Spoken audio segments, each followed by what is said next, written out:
इस वीडियो में हम बात करेंगे बर्नौली थ्योरम्स के एप्लीकेशंस के बारे में। इससे पिछली वीडियो में हमने बर्नौली थ्योरम के एप्लीकेशन से रिलेटेड हाइड्रोलिक प्रेशर और इफ्लक्स वेलोसिटी इनके बारे में हमने डिस्कस किया था, और यानी 2 एप्लीकेशंस हम इससे पहले कर चुके। तीसरी एप्लीकेशन है शेप ऑफ एरोप्लेन विंग, यानी जो हवाई जहाज़ के पंख बनाए जाते हैं वो एक स्पेशल शेप के बनाए जाते हैं, और ऐसी शेप में बर्नौली थ्योरम को अप्लाई करते हैं तो इसमें हमें इफ़ेक्ट का पता लगेगा बर्नौली थ्योरम कैसे अप्लाइड है इसमें, ठीक है।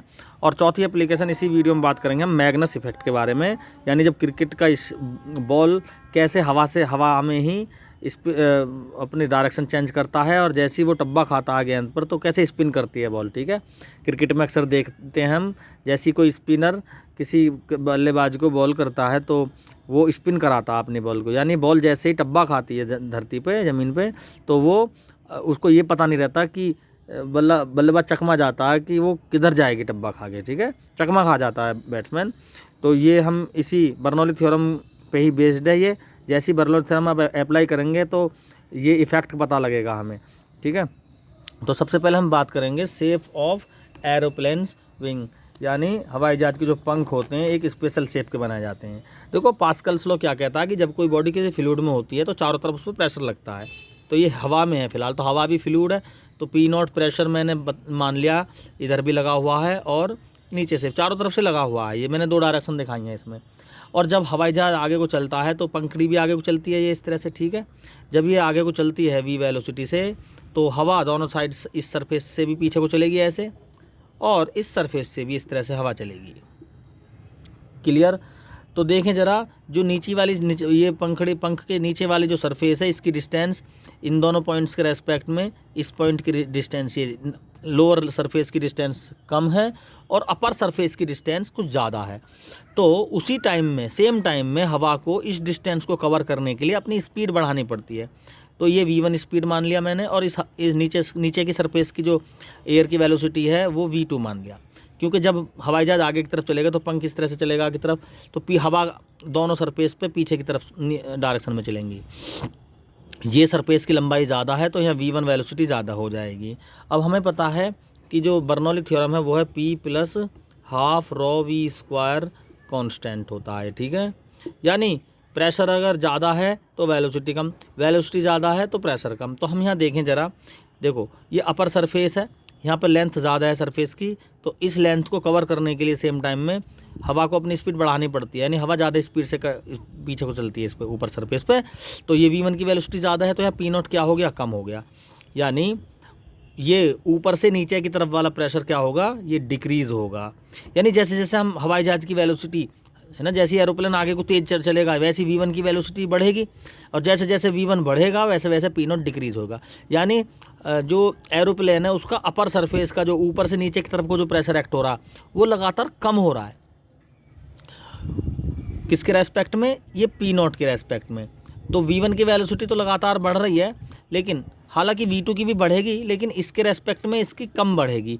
तो v2 की वेलोसिटी कम होगी तो ये प्रेशर ज़्यादा होगा, यानी P0 प्रेशर का रेशो लगातार बढ़ेगा और ऊपर से नीचे की डायरेक्शन का जो प्रेशर है ये लगातार घटेगा।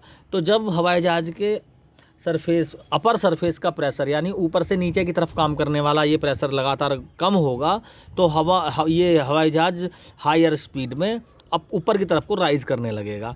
तो यहाँ पर क्या अप्लाइड हो गया, ये हमारे यहाँ पर बर्नौली थ्योरम अप्लाइड हो गया, यानी बर्नौली थ्योरम पर बेस्ड एरोप्लेन के विंग बनाए जाते हैं, और हवाई जहाज़ को हवा में उड़ने में ये विंग्स हेल्प करते हैं। क्यों? क्योंकि जब स्पीड आगे को बढ़ती है तो ये प्रेशर घटता है ऊपर से नीचे वाला और P0 बढ़ता है। दूसरे पे देखते हैं हम मैग्नस इफेक्ट। देखो जब स्पिनर बॉल को बल्लेबाज के लिए फेंकता है तो वो आगे की तरफ फेंकता है और अपनी बॉल को घुमा देता है इस तरह से, ठीक है, इस तरह से घुमाता है वो। तो मैंने मान लिया बॉल की स्पीड ये है, ये क्लॉकवाइज है, ठीक, और ये कंटिन्यूस आगे की तरफ भी मूव हो रही है, ठीक। तो देखें ज़रा, वही पास्कल लॉ इस पर भी काम करेगा, P0 प्रेशर इधर भी लगेगा और इधर भी लगेगा, ठीक है, दोनों डायरेक्शन में P0 प्रेशर काम कर रहा है। जब बॉल आगे की तरफ जाएगी, ठीक है, और ये घूम भी रही है क्लॉकवाइज, तो ऊपर की सरफेस पे देखो ज़रा, ऊपर की सरफेस लगातार आगे की तरफ भी चल रही है और घूम भी रही है। तो ऊपर की सरफेस दोनों वेलोसिटी यानी इसकी रोटेशनल वेलोसिटी और स्ट्रेट ट्रांसलेशनल वेलोसिटी दोनों वेलोसिटी जुड़ जाती हैं, तो अपर सरफेस पर वेलोसिटी ज़्यादा हो गई। वही प्रिंसिपल यहाँ लगेगा, half E plus half rho V square is equal to constant. तो ऊपर की सरफेस पर वेलोसिटी बढ़ गई तो पी नॉट क्या हो गया, ये डिक्रीज हो गया। और लोअर सरफेस पे देखें, बॉल कंटिन्यूस स्ट्रेटली आगे चल रही है, लेकिन ये वेलोसिटी पीछे की तरफ जा रही है क्योंकि बॉल तो क्लॉकवाइज घूम रही है ना। तो यहाँ पर वेलोसिटी डिक्रीज हो गई, ठीक है। यहाँ पर वेलोसिटी बढ़ी, प्रेशर घटा, यहाँ पर वेलोसिटी डिक्रीज हुई, ये प्रेशर बढ़ा। तो इस साइड तो प्रेशर बढ़ रहा है और ऊपर प्रेशर घट रहा है। तो गेंद के दोनों तरफ लोअर सरफेस पे भी और अपर सरफेस पे भी प्रेशर में डिफरेंस क्रिएट हो गया।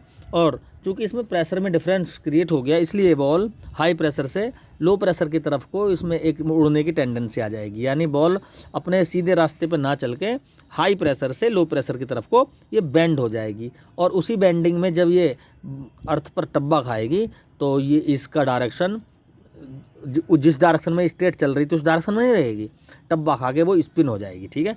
तो ये मैग्नस इफेक्ट कहलाता है, ये बॉल को स्पिन कराने वाला। तो ये किस पर बेस्ड है, ये भी बर्नौली थ्योरम की एक एप्लीकेशन है। अब हम लास्ट एप्लीकेशन जो पढ़ेंगे वेंचुरीमीटर, वो नेक्स्ट वीडियो में पढ़ेंगे। Thank you.